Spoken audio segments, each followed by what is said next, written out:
Welcome to Born on the Bayou Sports, a Houston sports show made for Houstonians by Houstonians. Join Tim Costello and Scott Barzilla every week as they break down the latest in Houston Astros, Rockets, and Texans news. Tim's a former minor league broadcaster, and Scott has written 2 books on the Baseball Hall of Fame. Yeah, if Javier could get it figured out, it would make things a lot easier because he was that guy everybody was counting on this year to be a Cy Young candidate, take that big step forward and help anchor this rotation with Fromber. Since he's come to Houston, you can look at the development of guys like Carlos Correa defensively, Jeremy Pena defensively. I mean, you can Alex Bregman's, certainly I think a better than average third baseman. And now you're putting teams in 3rd and 8, 3rd and 7, 3rd and 9. Now here comes Will Anderson. Pin back your ears, let's go. So if you're Bayou born and bred, or just like spending time in the H, sit down, relax, and stay Houston strong.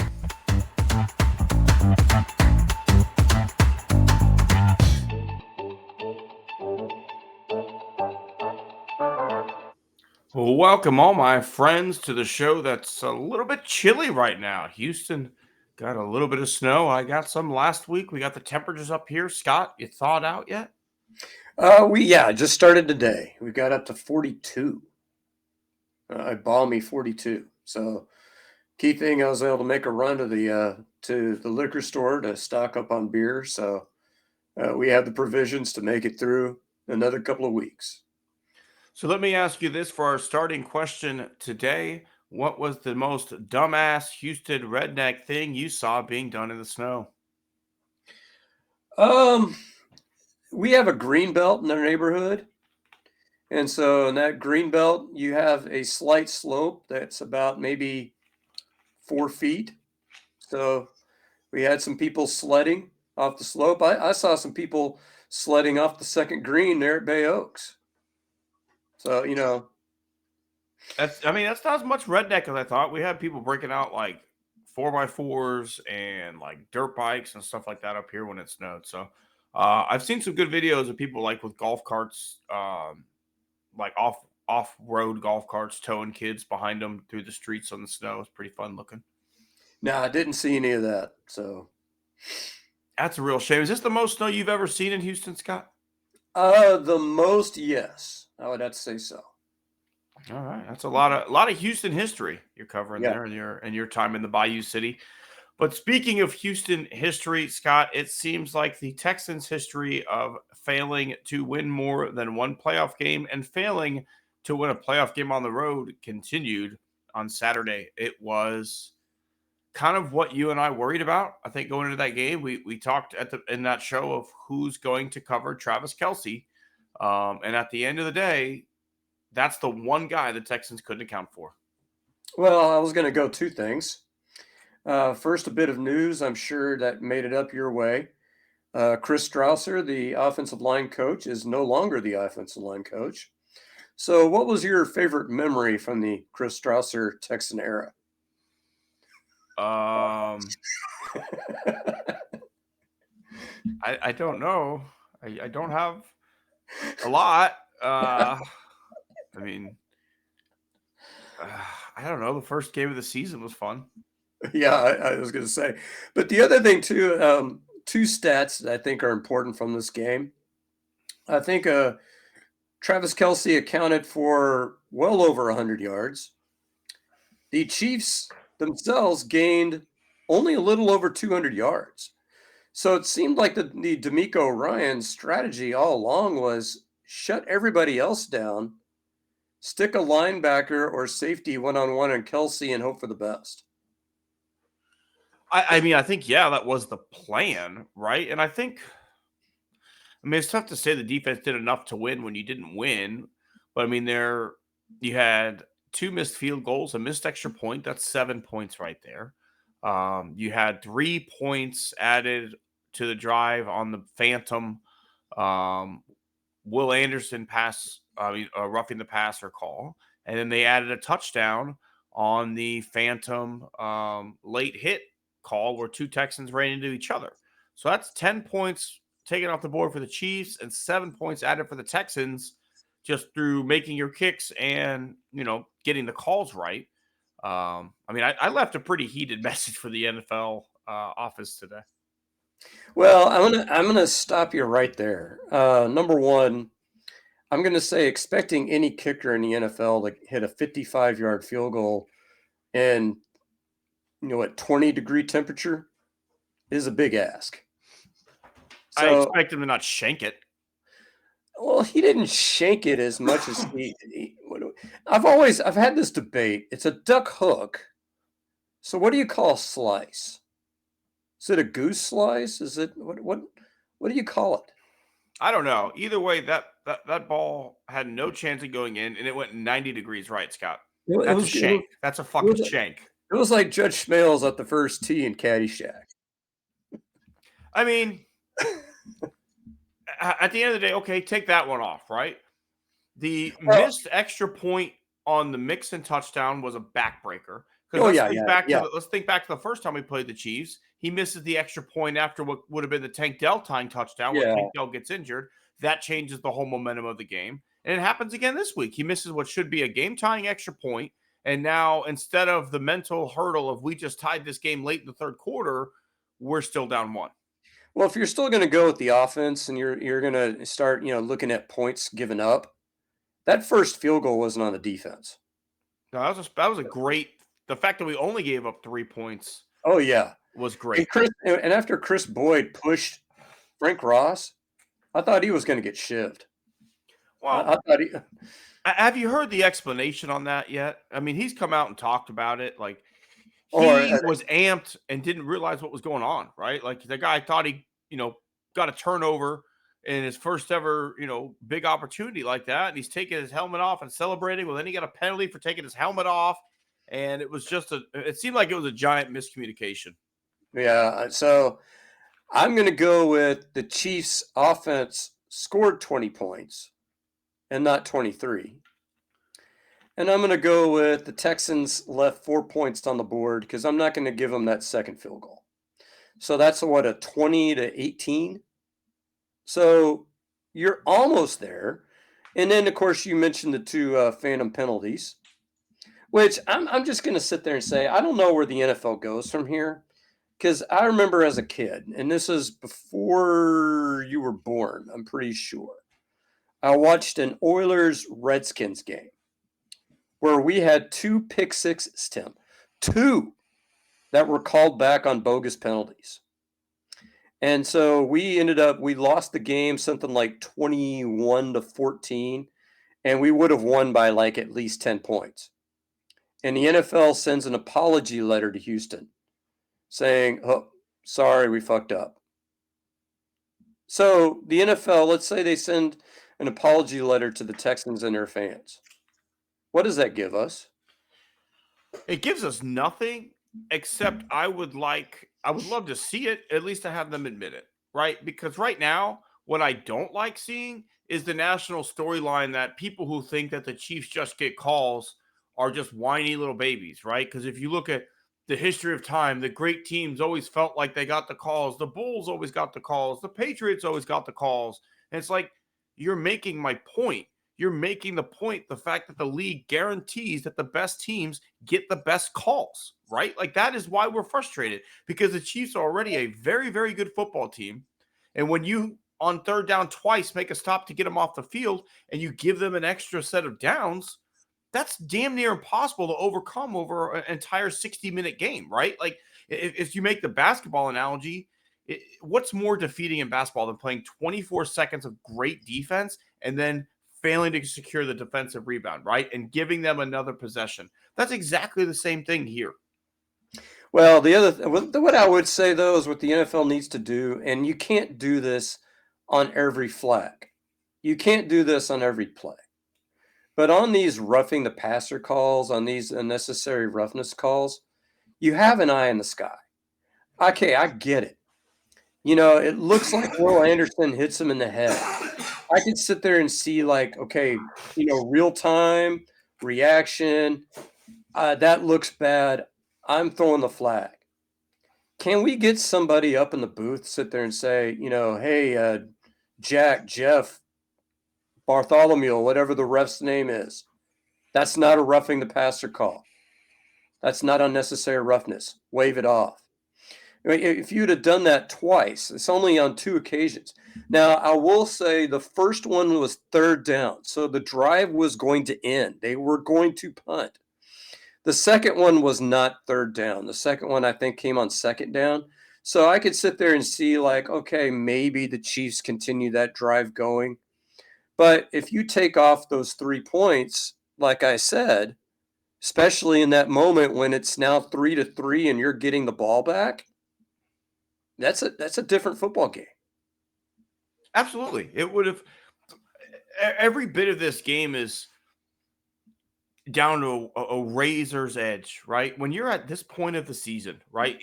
Theoretically, and I think most people would agree, these were the 4 best teams in the AFC, right? Like going into the year, if I would have asked you to pick the 4 division winners, that's probably who everybody's picking, right? Like everybody would have picked the Chiefs, everybody would have picked the Texans Right. going into the year, they would have picked the Ravens, and they would have picked the Bills, right? Like that was the consensus. So we're on a razor's edge of difference between what makes each one of these teams great, right? With the Texans, it's an outside pass rush, it's lockdown cornerbacks that you have to take that extra second to get rid of it. Otherwise, those pass rushers are going to get home. And hey, theoretically, a quarterback who doesn't turn the ball over a lot, a good running back, and unfortunately at this point, 1 wide receiver and a bunch of fucking scrubs. That's what the Texans are. Well, on the other side, the Chiefs are a team that doesn't turn over a lot, has a good internal pass rush, and they're supposed to be, good on the back end as well. So this is a team that it was a tough matchup, but the Texans were in a good position. They had a great game plan. And hey, if those 2 penalties don't get called, that's 10 points. Now, do the Chiefs get another possession later in the game because of the difference in time and do something? Maybe, right? Like, I don't know what would happen there, but I'm saying those specific 10 points don't go on at the time that they went on. Well, and so here I wanted to shift our conversation a bit. Here's a stat. I can't remember who produced this on social media, but in playoff games, where teams have outgained their opponent by 100 or more yards and committed 0 turnovers, those teams were 49-1 in the playoffs. You know who the one is, Tim? The Texans this week. Yeah.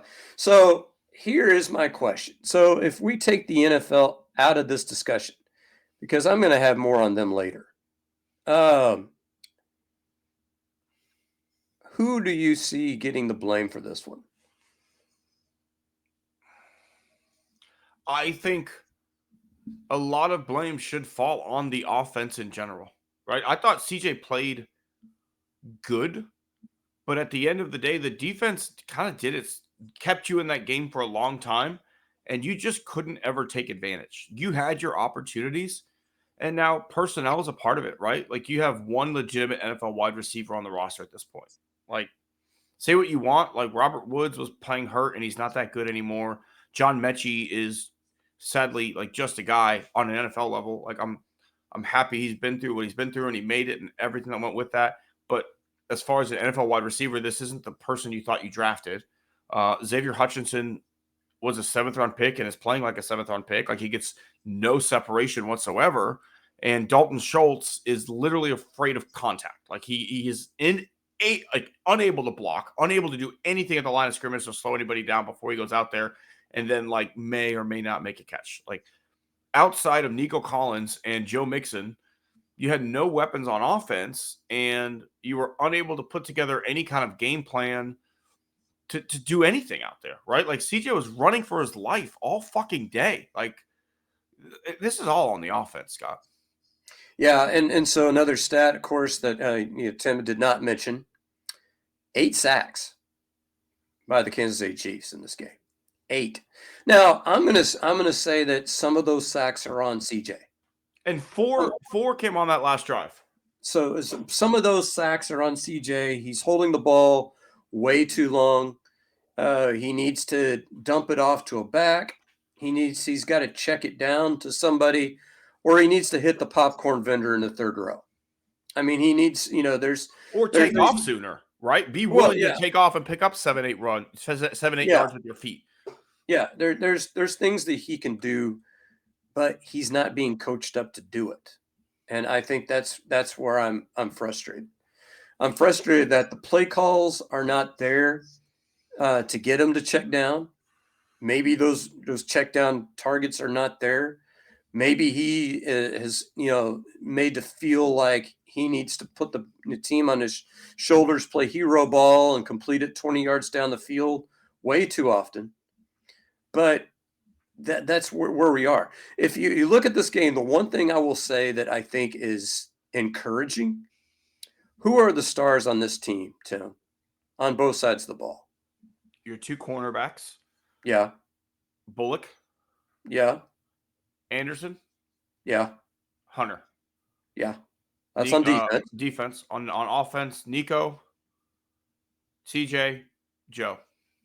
I would say that out of that group, Bullock probably missed a couple of those on Kelsey. He definitely missed a tackle on that huge Kelsey. But he's not a tackler. He is theoretically Ed Reed, right? He's your center fielder. Well, he's not there to tackle. But I was going to make the point, Will Anderson, 2 sacks, plus a huge tackle for a loss. The wide receivers in this game did absolutely nothing. So Laster and Stingley were great. Hunter got consistent pressure, was probably held. Who's held all fucking game? And, at least 2 or 3 occasions that weren't called. And then on offense, Nico Collins had 4 key catches being double covered most of the night. Probably triple covered, right? Because everybody in the stadium knew you had one legitimate offensive threat out there, and his name was Nico Collins.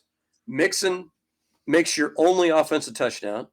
Has a great, I don't know if he's a great day running the football, but I think a very good one. And I think CJ played well for the most part. I think, there's opportunities for him to get rid of the football sooner and not take some of those sacks. There might be some opportunities for him to run more, but he used his legs more than he probably had in any other game other than the wild card game. And is it fair to say, other than the crazy Mahomes touchdown throw to Kelsey, CJ outplayed Patrick Mahomes on Saturday, right? Like the stats are better, no turnovers, accounted for more yards. Like other than the sacks, CJ played for the most part better than Mahomes did in that game, guy to guy. But if you can sit there and say that our star players played well in January, I think you're a lot further along than you think. I agree with that. I think you need probably 2 additional offensive linemen, and you probably need 2 wide receivers in that receiver room on offense. Maybe a complementary tight end that can block a little bit. I think Stover, if he were healthy, he showed more propensity to block. And Brevin Jordan will be back. He's a good blocker. Yeah, Brevin Jordan, definitely. And he signed that extension, so he's definitely under contract. So assuming he's healthy and 100% of what he was, that might be enough. But you need I don't want to get too down on Mechie and Hutchinson. I think the problem is those guys are good 3rd and 4th wide receivers. Neither of them are good number 2 wide receivers. And without Tank Dell, without Stephon Diggs, you didn't have a number 2 wide receiver. And I don't know that Dell's going to be back next year. Dell's not going to be back next year. And I'll tell you that right now. And I don't know if Diggs is going to come back. He's a free agent.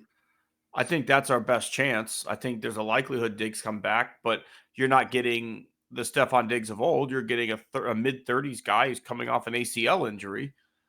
Is he good enough to be a number 2? That's the question. I think he's a 3 at that point, Scott. I think we're looking. The problem is this roster without Tank, without Stephon Diggs. It was like the days of fucking Gary Kubiak, where Kevin Walter is your starting number 2 wide receiver because he's a great run blocker. And Owen Daniels was really your number 2 target outside of Andre, because it was Andre, then either Owen or Arian Foster. And that's basically where we were, right? And we saw that Kubiak offense was fucking predictable. And so is Bobby Slowik's. But what's crazy to me, Scott, is you talked about the checkdowns. If you go watch like a Shanahan called game, where's the running back? Because he's typically out in front of the quarterback, 5-10 yards out in the direction that the quarterback's moving. I don't see that with Joe Mixon, right? Like, I don't see that quick, easy 5-yard little out route that you can hit and maybe turn into 10 or 15 with the ball in the running back's hand in space. Like, I just don't see that out there schematically for the Houston Texans. Well, and that goes back to who your offense coordinator is. So You then know, let's shift that conversation then, Scott, because now the Texans do have some offseason decisions to make. You mentioned, Strasser is not going to be back as the offensive line coach. It's looking like Gerard Johnson might be gone to the Jets to be offensive coordinator under Aaron Glenn. And now you're trying to decide, do you want to bring Bobby Slowick back? Now, without Johnson as a guy you look to promote to offensive coordinator, is that changing your views on Bobby Slowick?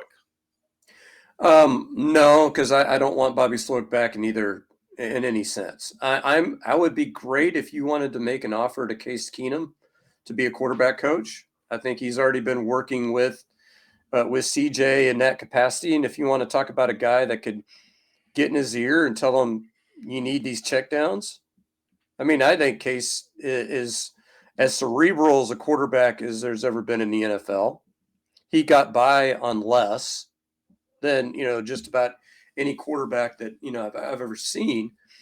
Here's the thing, though. I mean, social media, and this is why I want a new offensive coordinator. Social media has been all over the fact of Joe Mixon is trying to recruit T. Higgins to come to Houston. Where's the money going to come from to pay him? This is what I had to convince people. We're already up against a cap. There's been a mention on Pro Football Trade Rumors that they're already going to be talking extension with Derek Stingley. That's not going to be cheap, folks. We're 1 year away from a CJ Stroud extension. That's not going to be cheap, folks.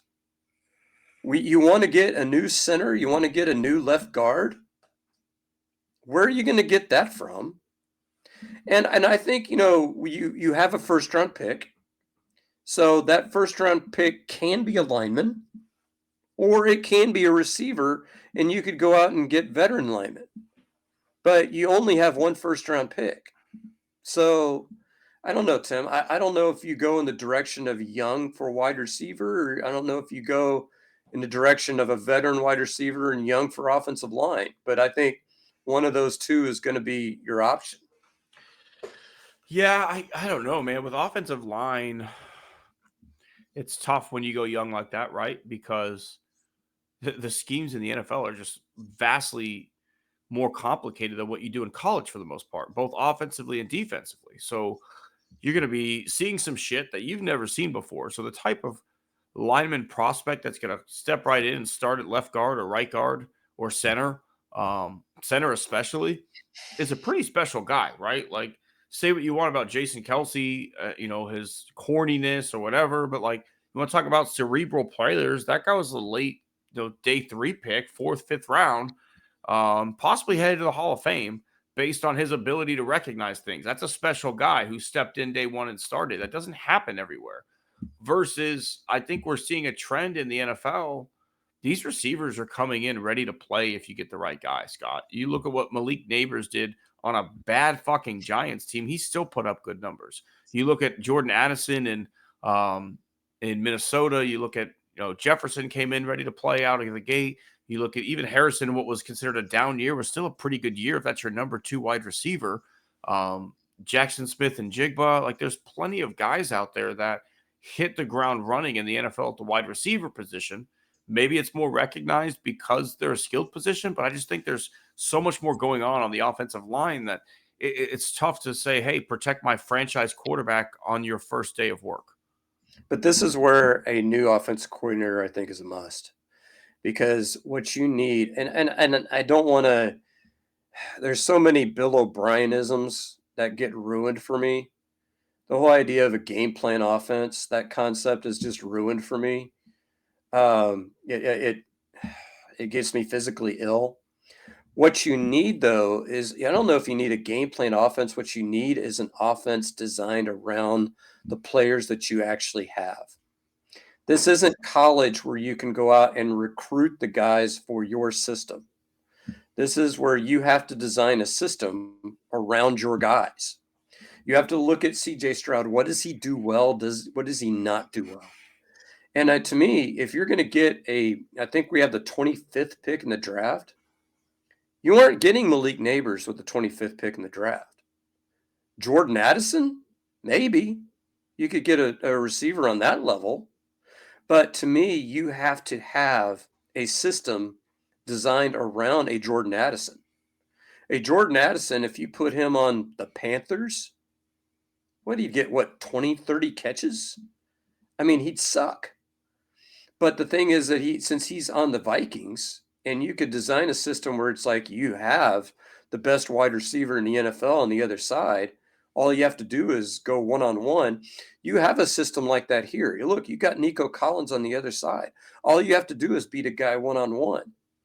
But to me, you have to have a guy that recognizes that. And you need a guy that looks at the blockers that he has. What's the system? There's so many times where, yes, there are times when these blockers are getting beat, but there's times when they're blocking air. So whose fault is that, Bobby?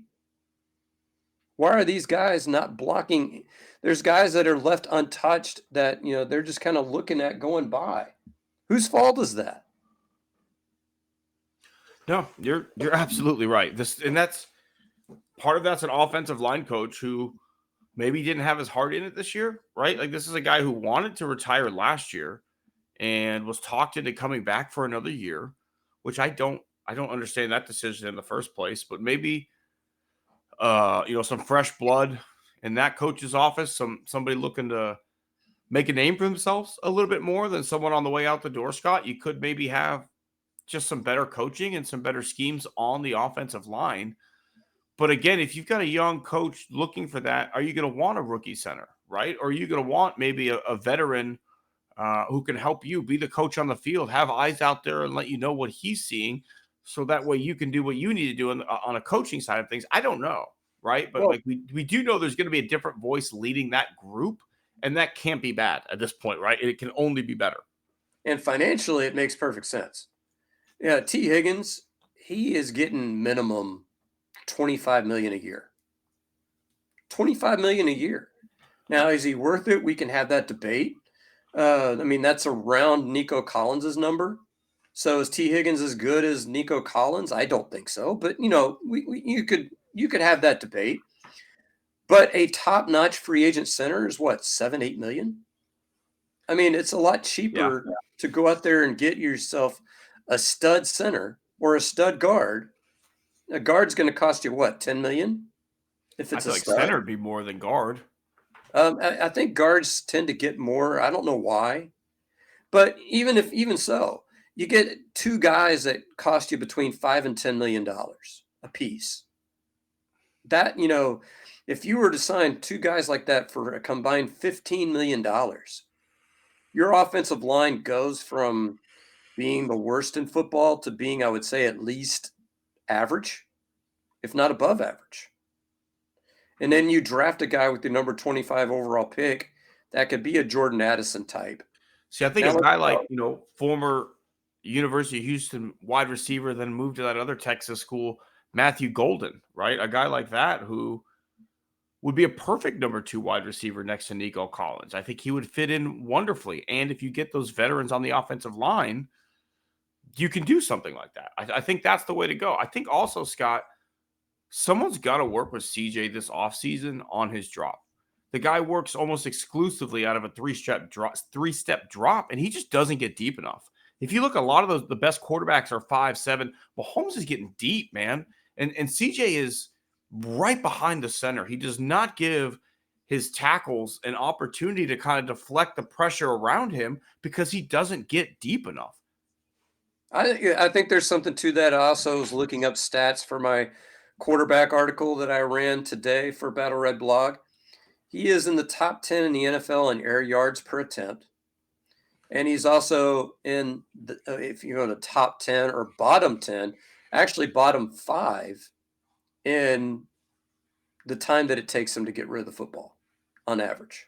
And he's doing that 3 steps back, right? Right. So it's a combination of everything. You're giving the rushers, if you just want to talk about just, distance to the target, you're giving those defensive ends less distance to get to the quarterback.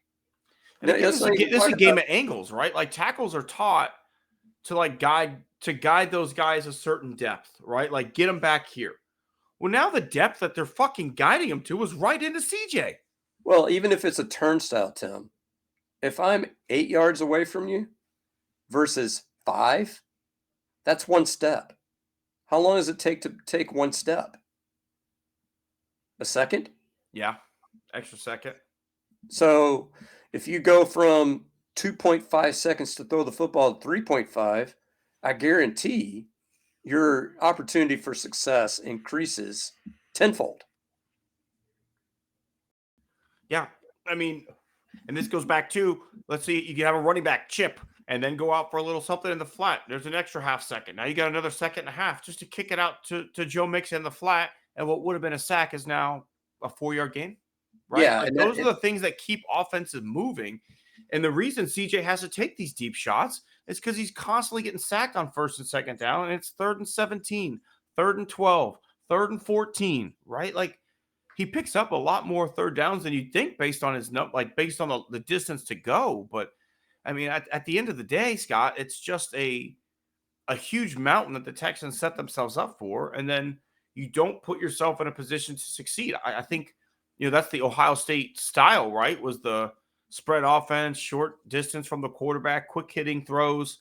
But you're in the NFL now, and there's guys that can get to you a hell of a lot faster. You got to get deep, man. The best quarterbacks in the league are taking 5, 7, 9-step drops. Look at where Mahomes operates from, and look at where Stroud operates from. There's 5 yards in between them. Yeah, and that's where I think a Case Keenum would be huge because Case Keenum has played in the system, Absolutely. has played with Stroud, knows Stroud, so he has a relationship with him. And he's a guy that relied on less physical talent than just about anybody I've ever seen that played that long in the NFL. Yeah. For Case to win, Case had to be fundamentally perfect, right? Like Case had to do all the little things to win. CJ doesn't have to. CJ's got the tools, but if he can start picking up some more of those fundamentals and be more fundamentally sound, he's only going to get better. You can only get better if you do things the right way instead of, your way. Yeah. All right, let's transition, Scott. There's a lot of discussion right now around the defending World Series champion Los Angeles Dodgers and the open spending spree that has gone on the last 2 to 3 free agencies where they're just fucking spending whatever they want. The tax doesn't matter. And you and I started having the conversation. Is this any different than, say, prime George Steinbrenner New York Yankees when he just didn't care? Or is this worse?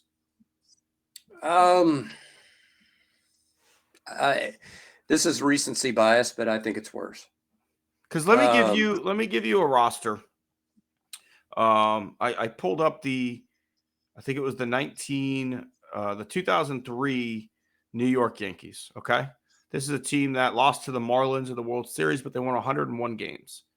Posada, Giambi, Soriano, Jeter, Robin Ventura, Hideki Matsui, Bernie Williams, Raul Mondesi, and then either Nick Johnson, Todd Zeal, Ruben Sierra, Kareem Garcia were your DH.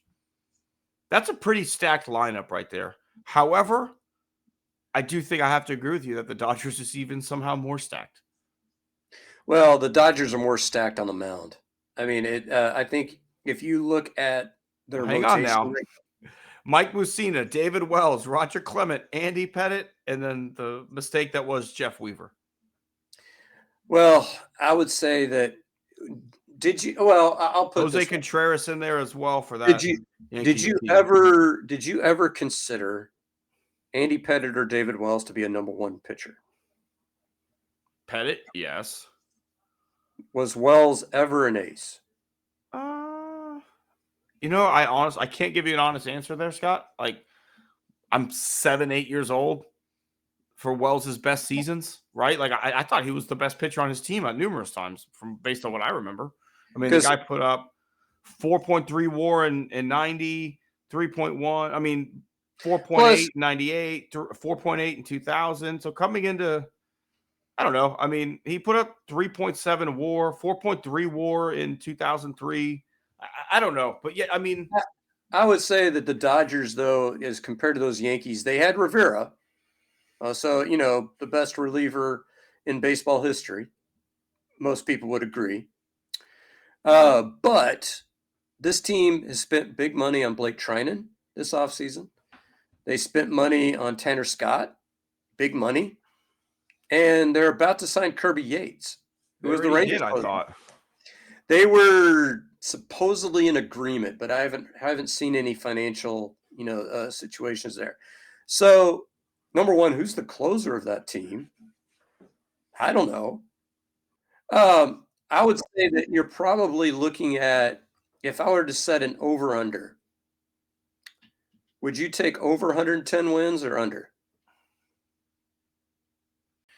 What's the record? 121? Oh, well, no, it's the Mariners. 116, I think. 116.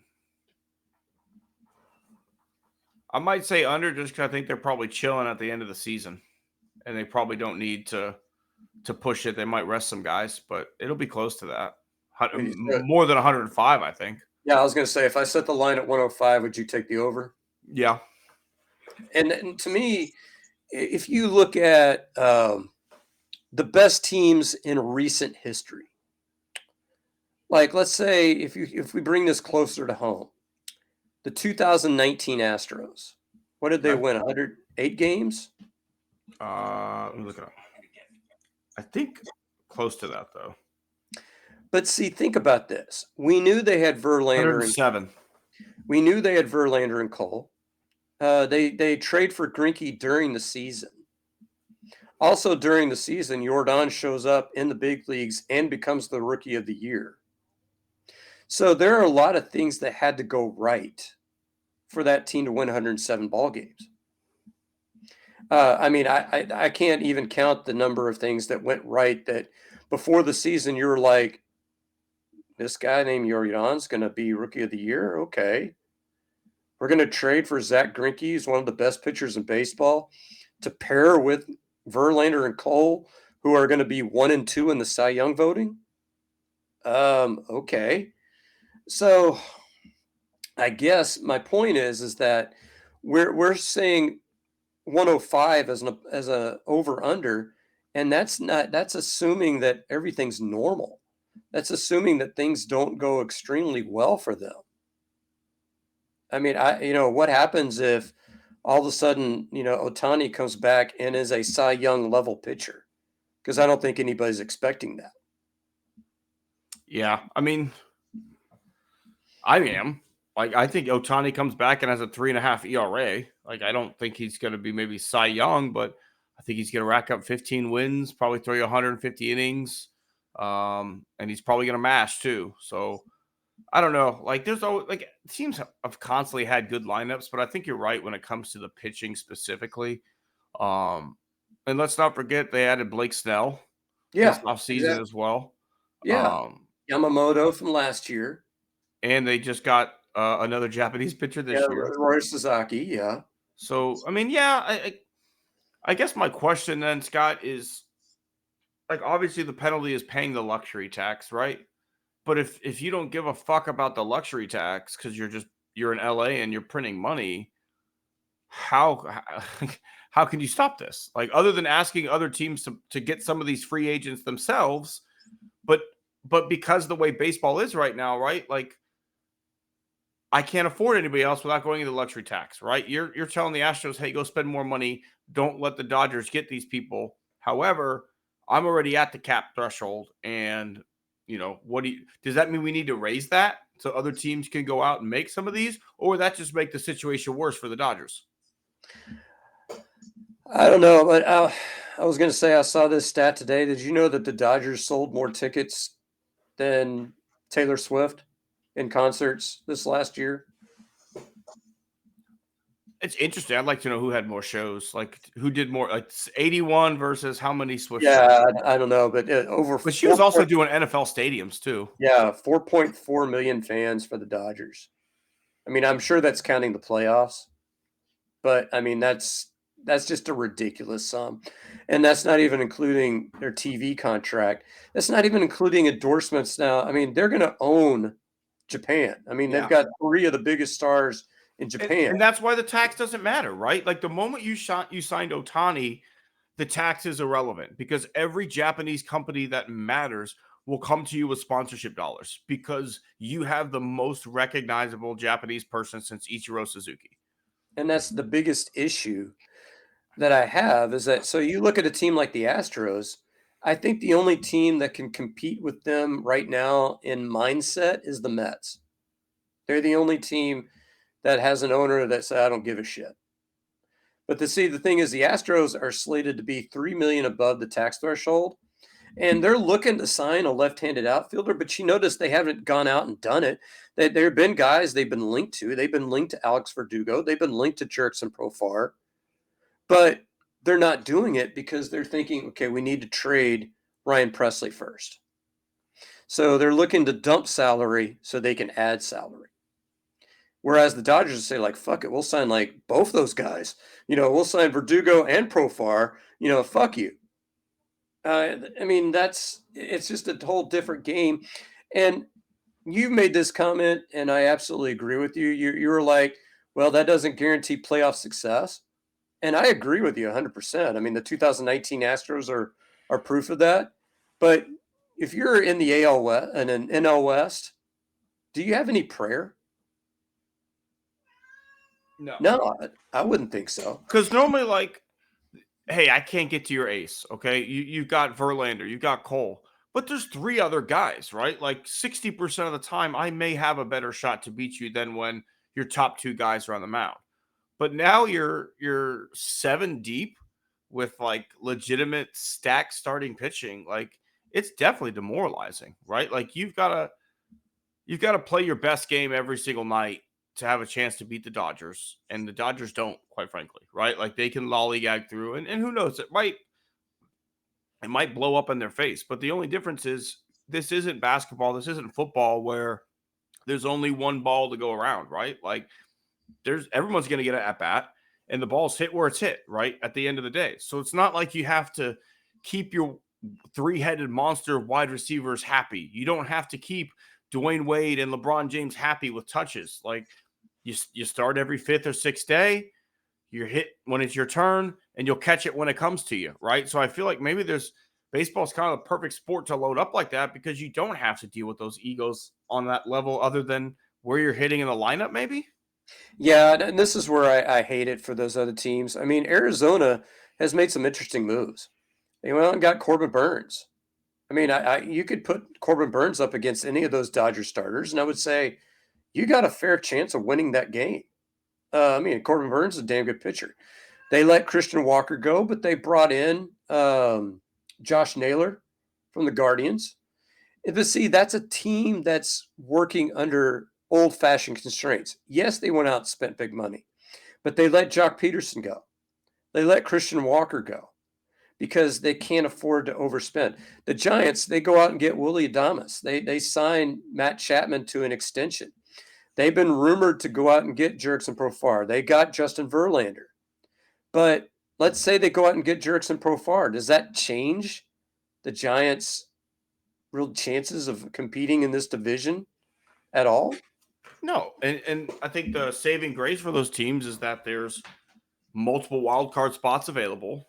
There's 3 wild card spots, and hey, try and go get one, right? Like that's literally what you're telling them. The NL West is locked up, guys. But feel free to fight it out for a wild card. And at the end of the day, wild cards have had success in the playoff system, the way it's set up right now. So who knows? But I know people say, well, life's not fair and all that other bullshit. But at the end of the day, it's the same thing that comes back to watching Chiefs games.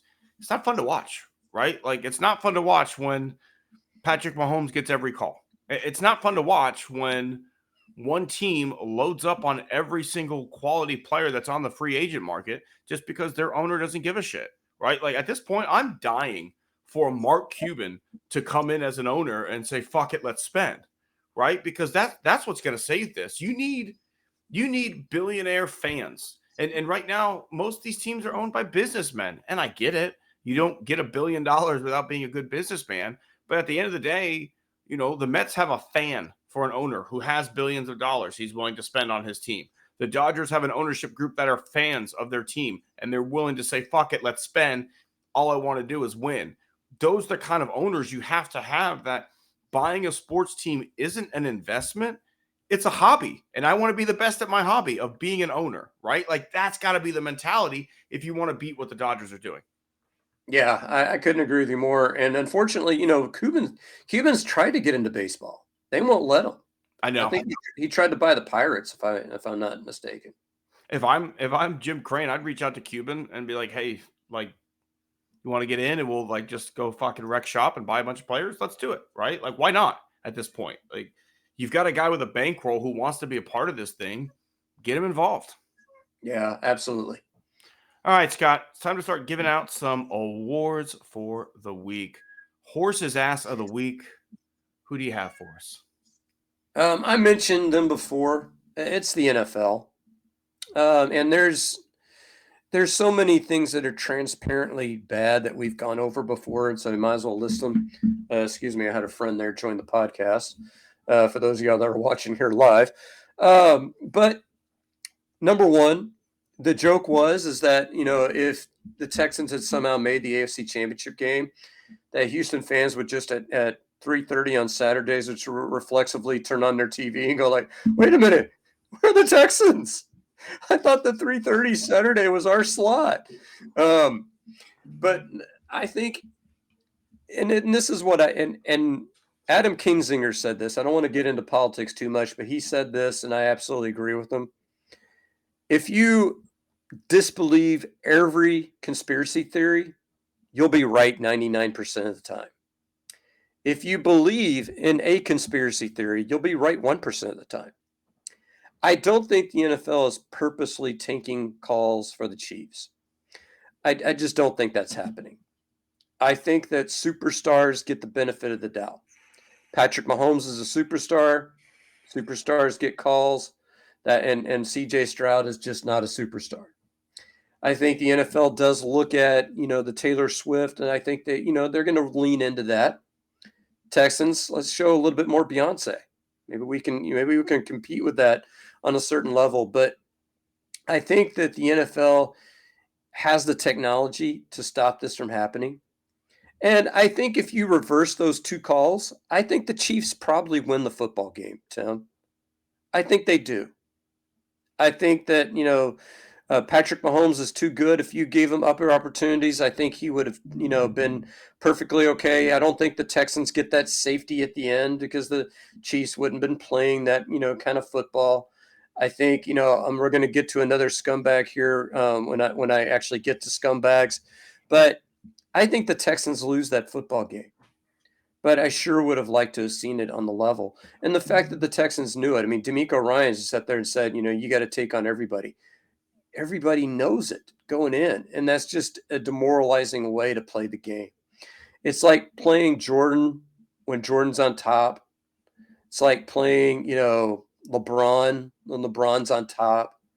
It's like playing, you can't tell me Ohtani doesn't get corner calls, when he's at the plate. You can't tell me that Trout wasn't getting corner calls when he was, at his place and, top, or Jeter wasn't getting calls. We all got it 6 inches off the plate. Maddox and Glavine were getting those calls. So the idea of a superstar getting calls to me is nothing new, and it's not a conspiracy. It's just something that happens. But the NFL, instead of fining two of your Texans for commenting on it, they fined Joe Mixon, and I can't remember who the other guy they fined. D'Amico, probably. It wasn't D'Amico. It was another player. Will Anderson? Yeah, I think it was Will Anderson. You're right. So Will Anderson and Joe Mixon, they fined. Say, like, you know what? Those calls sucked. we're going to try to do better next time. And that's why, Scott, they're my horse's ass as well. But for specifically the Joe Mixon fine, I don't know if you've seen what transpired there, but in the fine, they put what his quote was on the referees, but that wasn't what he said. That was something TJ Hushmanzada said. Then when Joe Mixon tweets out like, yo, I'm being fined for something I didn't even say, they didn't do anything to change the fine. They just updated the quote to Joe Mixon's quote. Like, not even a, hey, I'm so sorry. What you said wasn't as egregious or anything like that. Like, oh, no, let me just copy and paste a different set of words in here and you're still fined $25,000. Like, I cannot stand the policy of you're not allowed to criticize the officials, Scott. Like, it's ridiculous. Like, I understand you don't want people up there just talking about the refs for hours and hours and hours, but at the end of the day, if they played a part of the game, you're allowed to say that, right? Like, the MAGA people all over the fucking America are talking about freedom of speech, and here we are restricting the freedom of speech of people to say like, wow, the refs had a bad fucking day today. Like any other profession, you could say like, hey, the checkers at Walmart suck today. It took them 20 minutes to check me out. Walmart's not going to come and find you for criticizing their checkers. Like, no, they'll probably be like, yeah, we hire the cheapest fucking people we can find. They do suck. That's why they work at Walmart. Like, no, like it's just insane that it's honestly like God King level status. Like, how dare you criticize the NFL's refereeing? Off with ye head. Yeah, that's pretty bad. And like I said, a letter is not going to change anything. We lost the football game, and I know you probably agree with me that the Texans probably lose the football game even without those calls, but it would have been a different game. Yeah, I think most likely, like if the calls don't go that way, the Texans probably take a lead with like 4 minutes left in the fourth quarter, and then we watch it slip away down the stretch, right? Like I feel like that's probably how that game plays out without the extra stuff. It's like I could see it playing out if the Texans give Mahomes too much time, and or the Texans like line up for a game-winning field goal, and Fairbairn shanks it again. One of those two. Yeah. Speaking of which, though, like another horse's ass should go to Fairbairn. Like he's got to go. I'm over Kaimi Fairbairn. I've stuck up for him way too much this year, and I'm over the Fairbairn experience. But I'll say that was not his best effort. I mean, that game was not one of his better games, but I think he's in the top third, I think, of NFL kickers. He reminds me, Scott, right now of like Graveman. When I was telling you, like Graveman's leaking oil and he hasn't been as good. Yeah. I feel like that's kind of like Kaimi's not bad, but I feel like he's been leaking oil here for the second half of the season, and he's missed more kicks than he normally would for the first 3 or 4 years of his career. I would say that 55-yarder is not really on him. It looked ugly as sin, but and there was an offsides penalty that didn't get called. Yeah, that too. But we're gonna set that one aside. All right, let's tip some caps because I actually have a dual hat tip this week here, Scott. I'm gonna go first if you don't mind. Okay, you go right ahead. My first hat tip, and this could be one I know you're not going to be involved in. That's why I'm going to do it first. The Orioles have revealed a new Birdland value menu. 11 different items are $5 or less. You've got hot dog, pretzel bites, cinnamon pretzel bites, nachos, popcorn, peanuts, packaged desserts, soda, refillable soda, bottled water, 12-ounce beer, and 12-ounce non-alcoholic beer will all be offered for $5 or less at the Baltimore Orioles home games this year. So I am tipping my cap to the fan-friendly pricing that the Orioles are putting out there, right? Like at the end of the day, baseball is a game for families to enjoy together. And the way that things were trending, it made it damn impossible for a family to go to a baseball game. I took Sawyer to the Astros versus the Yankees early in the season. Her to have a soda and a pretzel, and me to have a soda was like $37. Hit me for $40 to park, and then whatever our tickets cost. Yeah, the dynamic pricing for the tickets, I'm sure. Right. And so, if you've already got me for parking, you've already got me for the expensive ticket, God forbid I get a cheap hot dog, right? So I tip my cap to the Baltimore Orioles for offering that for their fans, because I wish more teams would do it, Scott. I really do. You'll get more fans in the stands if you had better price concessions. We went to an Orioles game actually when we went to Washington, D.C. God, this has been, I want to say 5 years ago. And Ann was, I think, 12, 13 at the time. And there was a very nice usher who was peppering her with questions like, what do you do if you get separated from your parents? Like he wanted her to be safe. Like here's how you get out of it. And he would hand her like a football or baseball card when she got the answer right.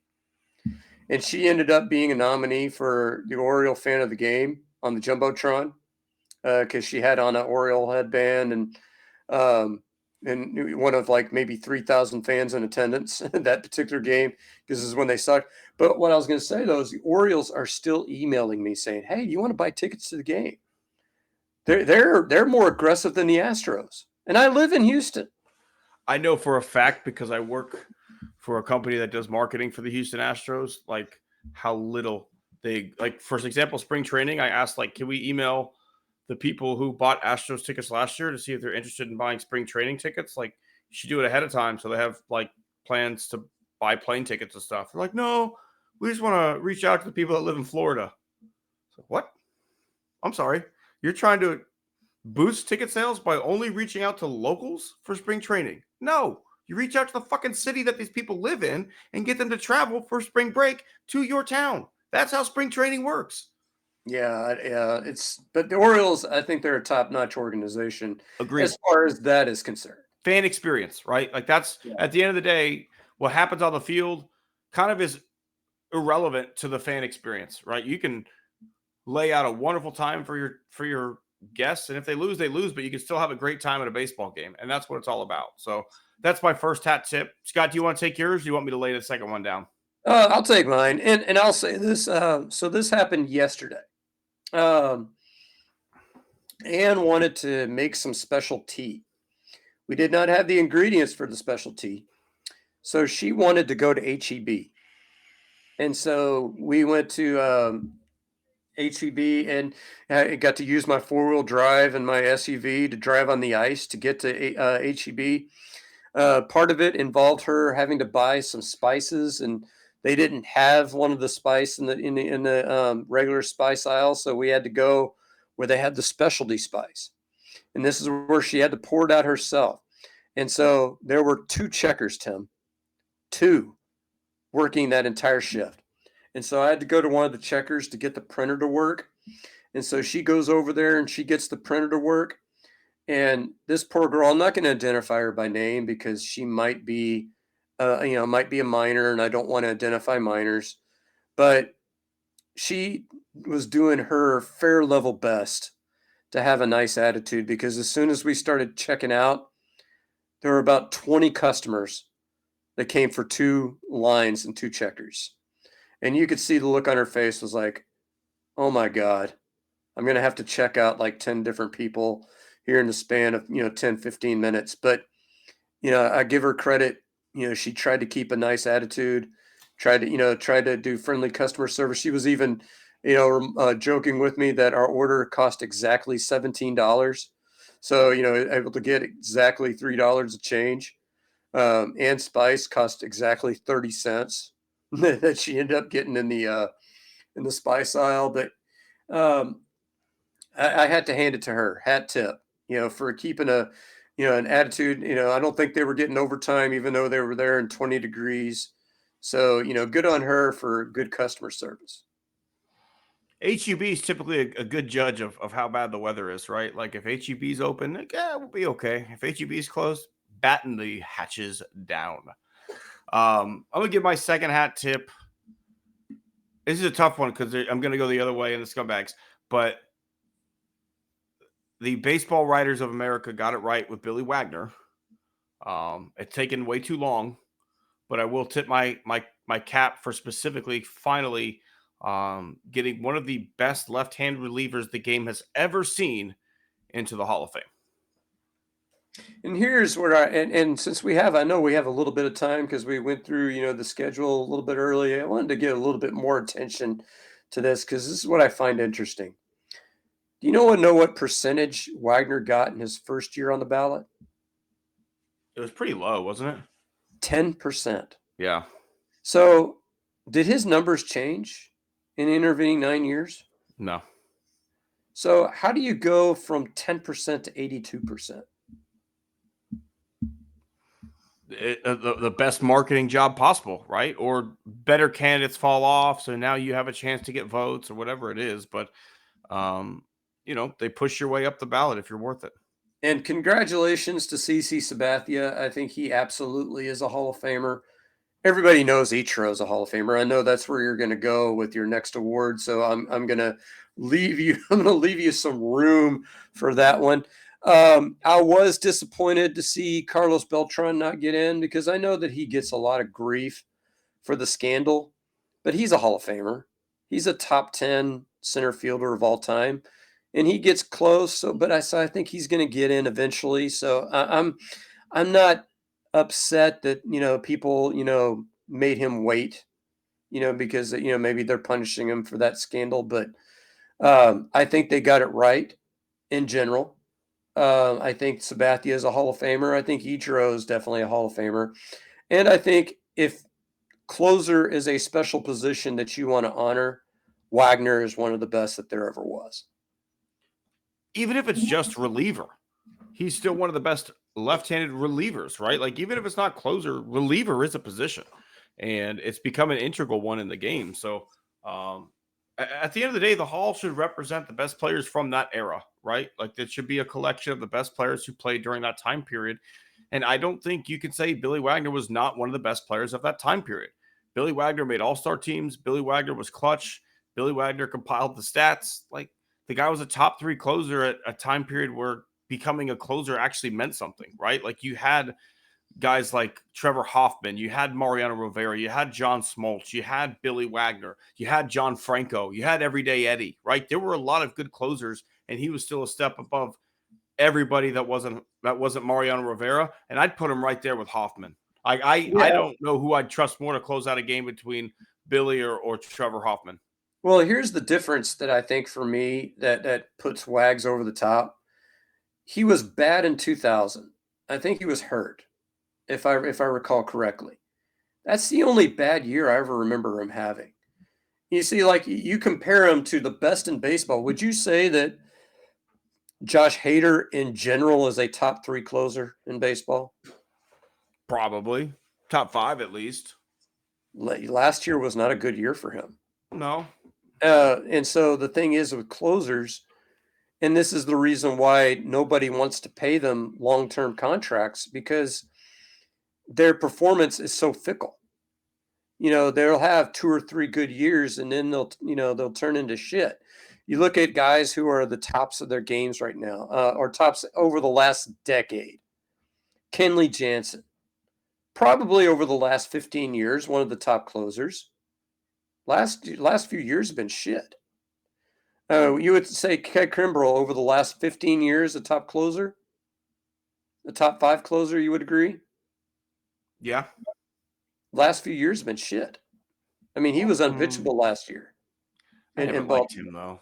I mean, he was good. I just never liked him. Well, but the point is that all these guys that are good, they're good for like maybe 2, 3, 4 years, and then they'll have a down year. Mariano Rivera and Wagner are the only 2 closers I can think of that were consistently good throughout their careers. That's, to me, the bigger story, is that 2000 is the only season that Wagner was bad. And it's almost like Jose Altuve's 2020 season. It's so uncharacteristically bad, you're like, something must have been going on. Physically something, right? Whereas even Trevor Hoffman had years where you're like, man, he hasn't been that good this year. But he would usually come back and he would have a better year. And so he's just, that was a down season. And Hader's season wasn't terrible on balance, but it wasn't good.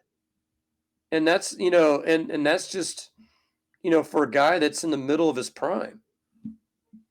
Yeah, I agree, Scott. I agree. I think they got this one right this time. But let's take a trip on down to Scumbag Lane and we could talk about what they did not get right, Scott. All right.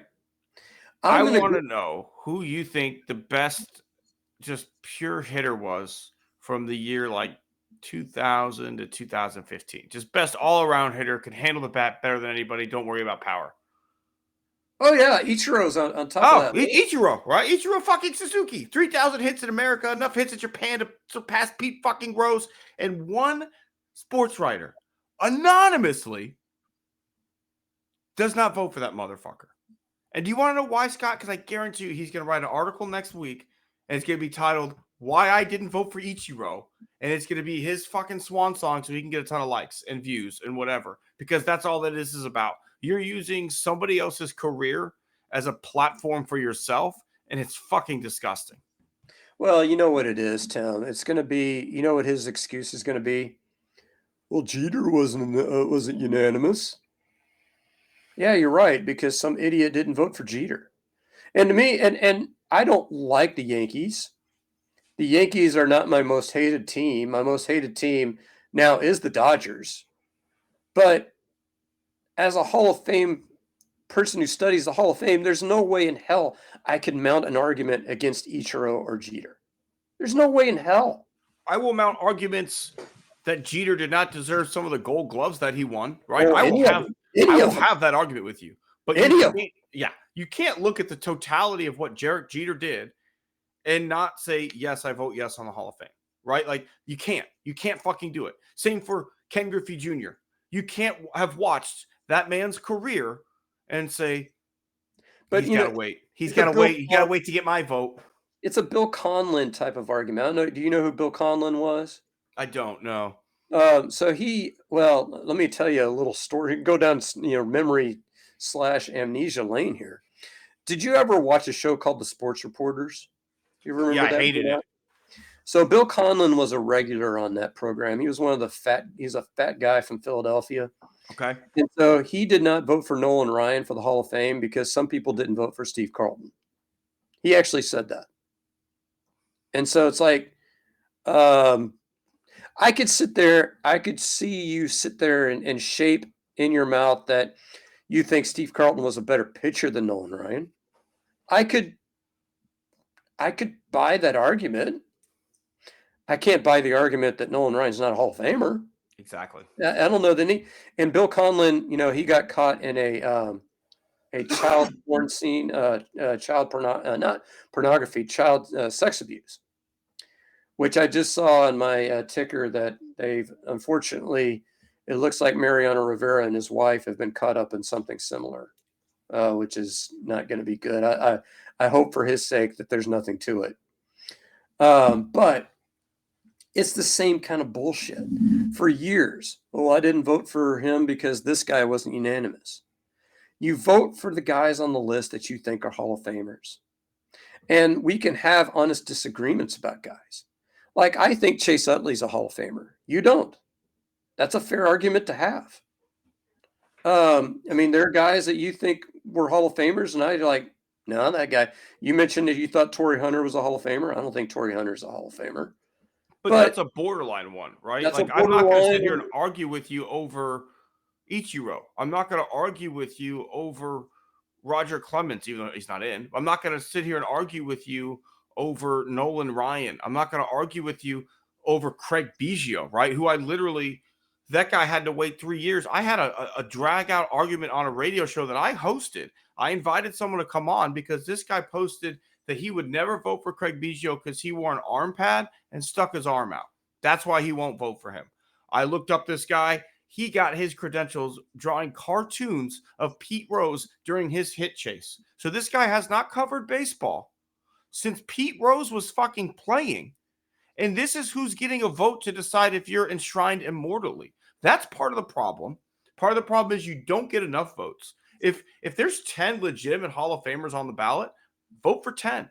If there's only one, vote for one. But I shouldn't be told you can only pick 5 when you've got 12, 13 guys on there. Because that's also how this happens, Scott. Like, why does it matter how many that you vote for? If you think that 12 guys on this ballot are worthy of Hall of Fame enshrinement, you should be able to vote for 12. Because at the end of the day, I'm entrusting you, the baseball writers of America, to determine what is Hall of Fame worthy or not.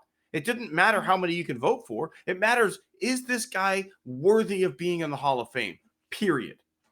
So there are 3 changes I would make to the Hall of Fame process. That's the first one. There's no cap on the number of people you can vote for. No more anonymity either. That's number 2. All ballots are made public. And so, if people want to sit there and carpet bomb you or, just flame you, then and I guarantee it, the ones that, we've actually seen a vast improvement, I would say, in general. And that's because more than half of them do make their votes public. And number 3, I would say you have to cover the sport. You have to cover the sport in some capacity.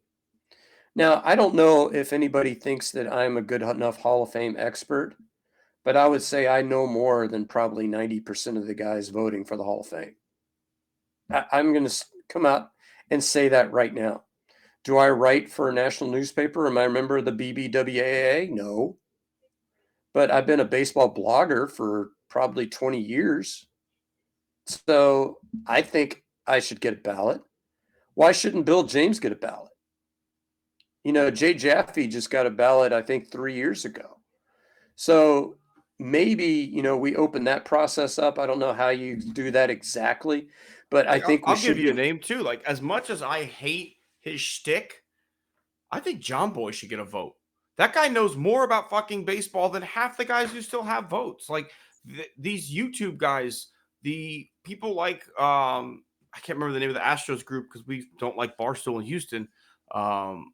But there's a group there that does stuff like that, right? Like we live in a different age of media, and just because you were a beat writer doesn't mean you get a fucking vote anymore, right? Like there are great content creators who know this game inside and out that deserve an opportunity.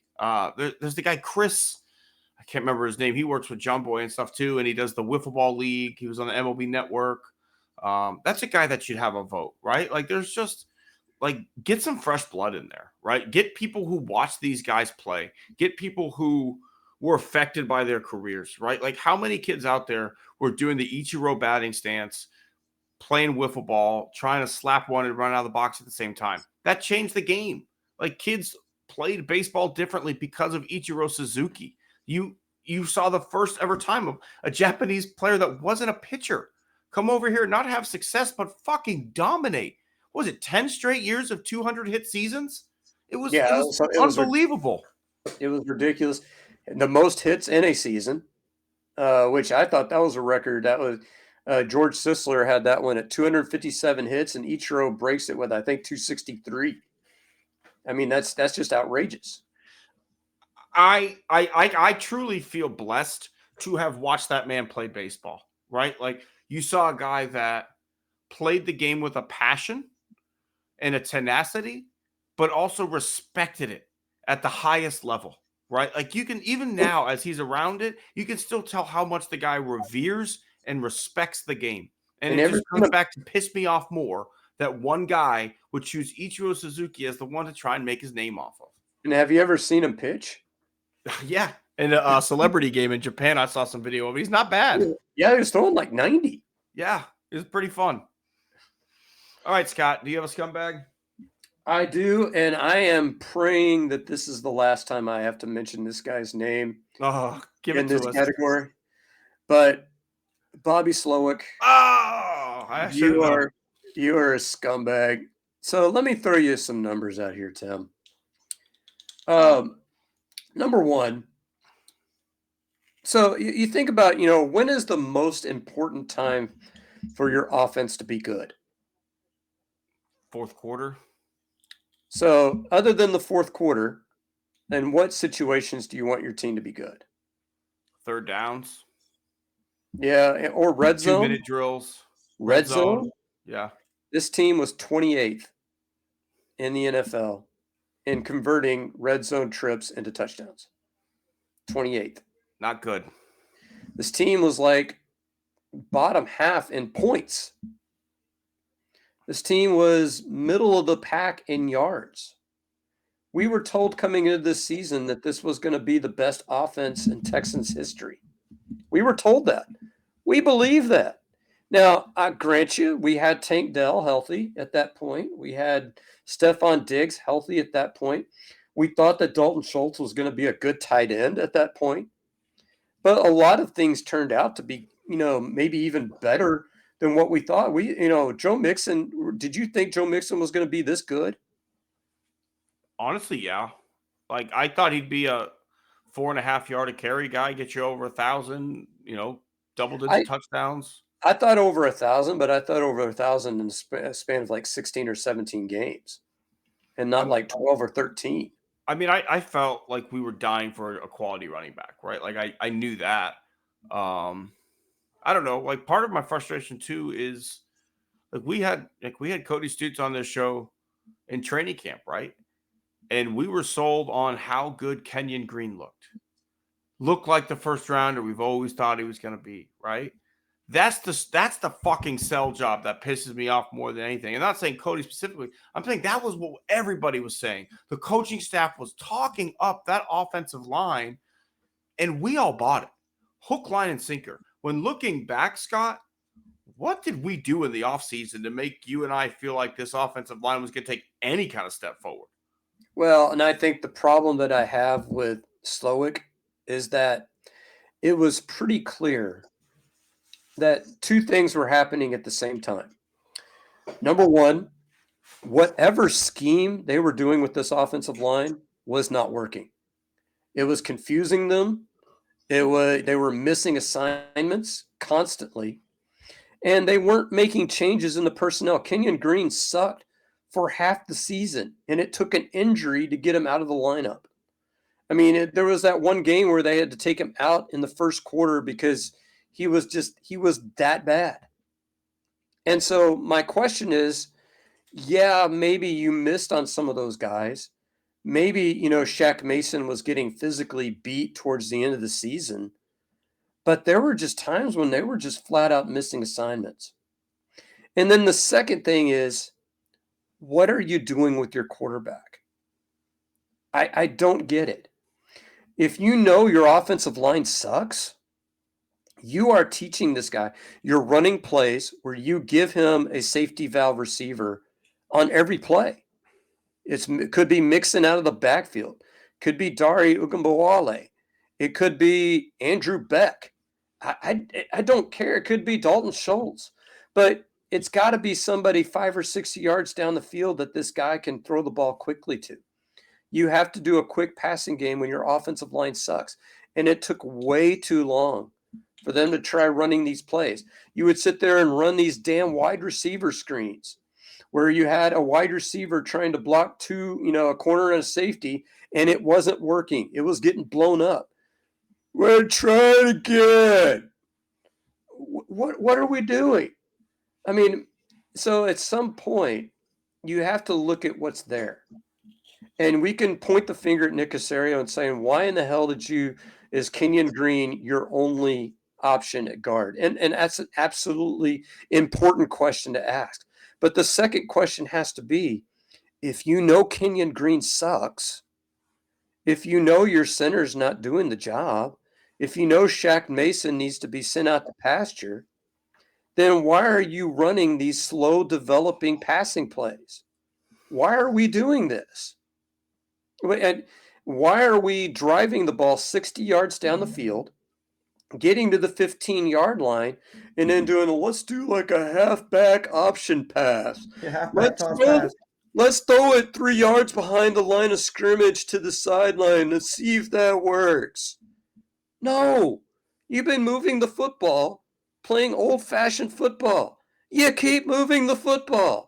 You've been handing it to Joe Mixon, who's gaining 4, 5, 6 yards a pop. You've been running a quick passing game where, C.J. Stroud is making crisp decisions. Why do we stop doing these things? I don't get it. I just don't. I truly feel like Bobby Sloak is trying to put some shit on tape, right? Like coming into the year, he was him and Ben Johnson up in Detroit were the two guys, right? Like these are the guys to watch for next year for coaching hires, right? Ben Johnson ran a lot of trick plays too. The difference is his worked, and he put that shit on tape, and a couple of them he did to the Bears, against the Bears, in games that they were up. It was almost just like, look what I can do. And I feel like Bobby is probably trying to do the same thing, right? Like he's trying to put his offense on tape to be able to go into interviews and say, I set this play up by doing this all drive, and then I hit him with this trick play. The problem is they never fucking worked. He never realized during the season that like the only way I'm going to get a job interview is if my offense is good, right? Like the offense was good last year, so I got interviews. The offense is not good this year. I'm not going to get interviews, and I'm going to lose my fucking job. Here's what kills me, Tim. He interviewed with the Jets. He's got an interview coming up with the Jaguars for their head job. But also the Jaguars blew it and got turned down by all the top coaching candidates because they decided to hold on to Trent Baalke. And then once all the Jaguars top coaching candidates turned him down, they fired Trent Baalke. So now they've turned through their best options, and you're kind of left with like, Bobby Slowik, come on down. Yeah, I mean, and I just I want to, if they hire him, I might send Trevor Lawrence an apology letter. I'm sorry. I'm so sorry. All right, Scott. I think that's going to do it this week. I want to end with one fun CC Sabathia Hall of Fame story. CC's last start with the New York Yankees, right? He needs 7 innings to get an extra $500,000 bonus. One of his players gets hit.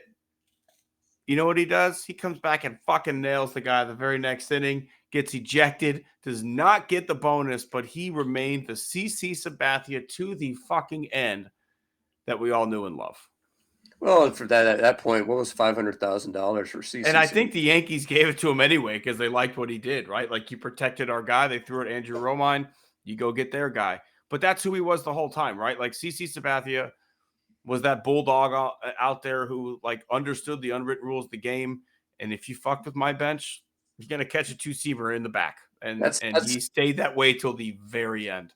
As opposed to the Cowboys who benched Cooper Rush so they could not pay him a $500,000 bonus that he would have gotten had he played Week 18. Is that why? Yeah. Oh my God. I didn't even put that together. All right. Jerry wins.